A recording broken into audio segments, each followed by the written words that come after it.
This game versus Cooper was absolutely epic. This game was so crazy. And then we're going to call it. So, for context, Cooper is playing a black-green deck that is like single-mindedly trying to put Hogak in play. And I'm playing this blue-green snow deck. I have a couple copies of the Iceberg Cancrix to try to mill him. So it's a really weird matchup because we both want to mill Cooper. Cooper wants to mill himself for the Hogak. I want to try to mill him so he decks. Unfortunately, it's not going to go the way that I anticipated. I'll just say that without any spoiler alert. But this game, I mean, this is literally one of the best games I've ever played. Just like in terms of the things that happened, like it was just a straight up incredible game.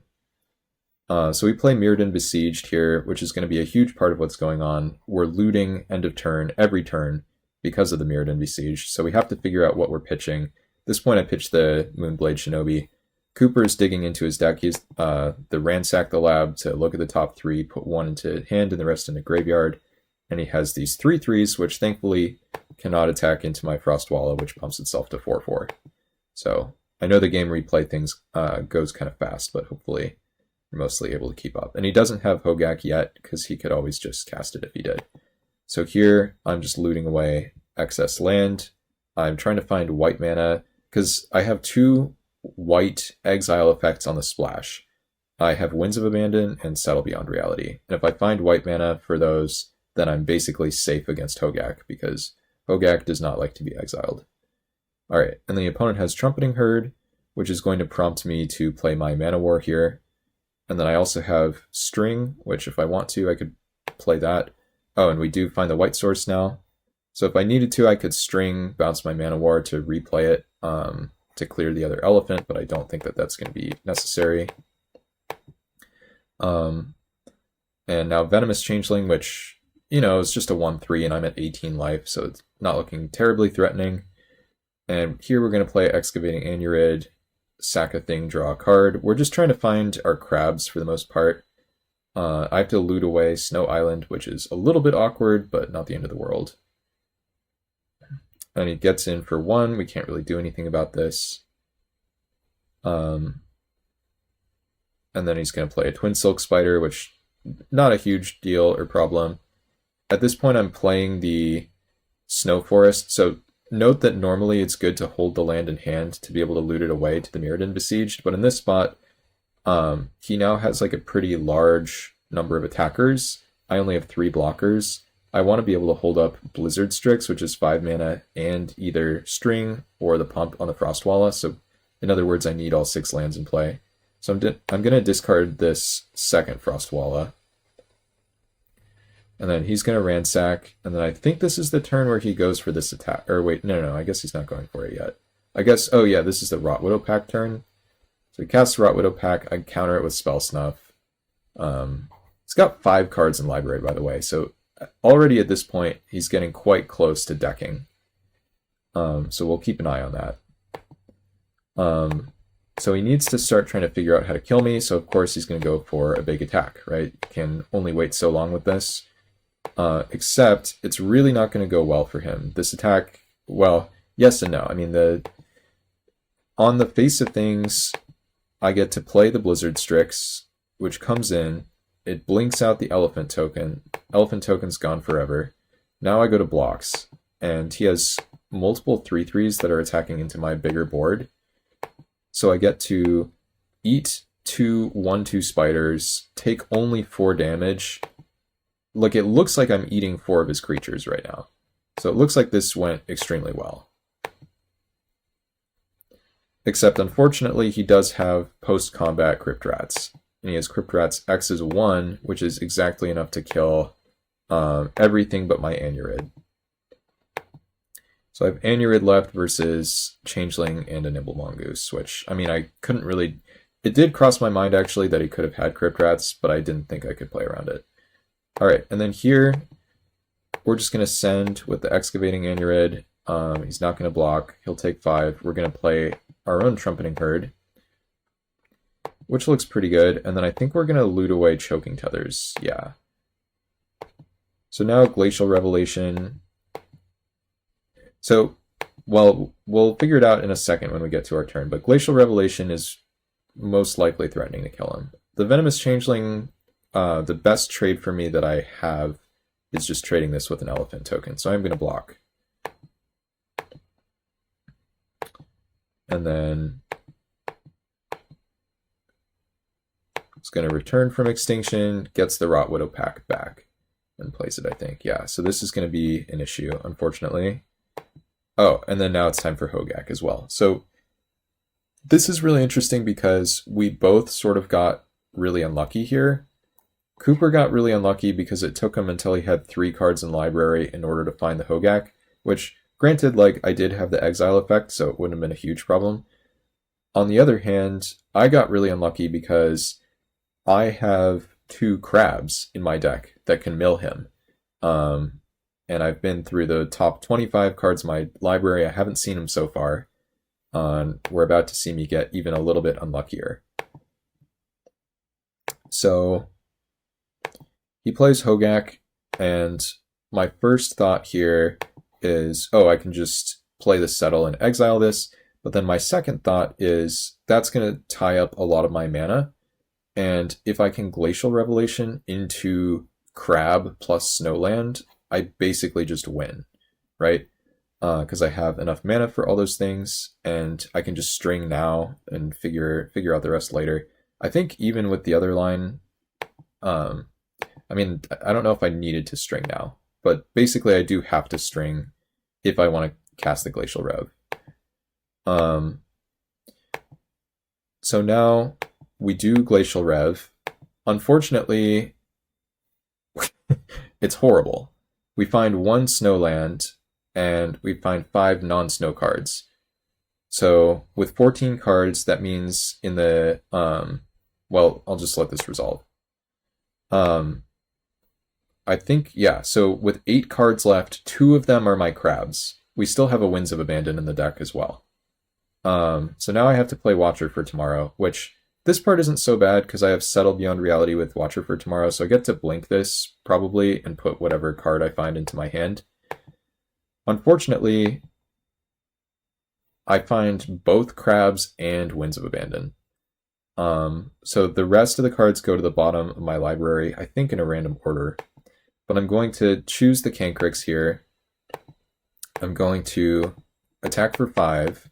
It's interesting, too, how, like, Cooper's life total is dwindling, right? But also his cards in library very much are dwindling too. Here I loot with Mirrodin Besieged. I find a Phantasmal Form, which, you know, I'm thinking at this point it's not very likely that the Phantasmal Form is going to deal him lethal damage. Like, it looks more likely that I'm just going to deck him out with the Cancrix. So I'll pitch that, keep the Snowland in hand to trigger the Cancrix. He's going to play a Spider and another Spider, and he's going to replay the Hogak that I bounced. And so here's an interesting thing where I actually didn't... This is the one turn where I think I messed up. Yes, I did mess up, but also I didn't. Because I think I'm out of Snowlands after having found this, but the important thing is, if I had a Snowland left in my deck, I would have needed to play this land in order to win. So instead, I attack with the Watcher. This is really funny because this is, you know, his life total is still relevant. And if he was at too low of a life total and he blocked, then he would lose. But unfortunately, he didn't block, which now means I have to flicker this, which is fine, and I did plan for this. Interestingly, I'm almost dead here. We're about to see that in just a second. Okay, and then now we have Watcher for Tomorrow. We did just blink it, right, to put the crab into hand, but part of blinking it means we get the ETB trigger again. The hilarious part about this is now we're in a spot where we can't necessarily remove this from the board. So in other words, even if I put something I want under this, it might be gone for good. So here I decide I actually want to get rid of Island, because that is the card that I'm okay never seeing again. And I was out of Snowlands, by the way. And now this is a funny spot, we play our land, our snow land, play our Cancrix, right? Unfortunately, we're 1 mana short of being able to play the Cancrix and then play the snow land and mill him for 2 cards. And I pitch my Frostwalla, and I'm thinking, like, even if something goes wrong, right, I still have this other Cancrix. Like, there's an Astrolabe in my deck that I'm pretty likely to find or whatever. But here's the crazy part about this. I'm almost dead. It looks like I'm okay, right? Like, his board is pretty small. Like, I have 3 blockers. It seems like I should be fine. It's a really good thing I played this out, because I would have just died. Because Rot Widow Pack says, exile a creature from your graveyard, make a 1/2 spider, then your opponent loses life equal to the number of spiders you control. He's played a bunch of Twin Silk Spiders. So he has 4 spiders here, plus the Rot Widow Pack for 5. So when he goes to make the token, I lose 6 life. So in other words, thankfully 3 blockers is enough to block his 3 biggest things. And then I would take 4 damage from the unblocked spiders, and then I would lose 6 life from the Rot Widow Pack going to 1.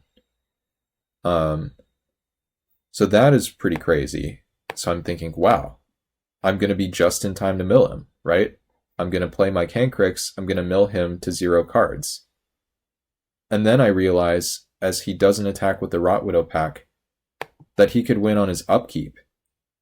Because now, even if I mill him to 0 cards, the Rot Widow Pack can still, there's nothing saying that you have to do this at sorcery speed. So I'm like, oh my god, I'm going to lose. He's going to activate this on his upkeep, and I'm going to die. So he goes for this attack. I go to block. I didn't realize it. I should have been thinking about this, but I wasn't paying attention. I did have a way to not die to the Rot Widow Pack, and I drew it. I drew the Winds of Abandon. I had 3 cards left in my deck. If I didn't draw this card, I lose. But I do draw this card, so I get to exile the Rot Widow Pack. I can't overload this, right? I only have 1 white mana. Obviously, if I could overload this, then I would just have lethal. But that's not the case. So I play the Winds of Abandon on the Rot Widow Pack. So now I'm good, right? He's got 1 card left. I play my Crab. I win. Right? Right? Of course right. Except, no. That's not how it works. I lose from this spot. Even with the Crab. Because the Crab, something very annoying, it says, you may have target player mill 2 cards. So, because of the wording here, the may means this is technically a choice. You can't choose to do something that is illegal or impossible. So I can't have you mill 2 cards if you don't have 2 cards to mill.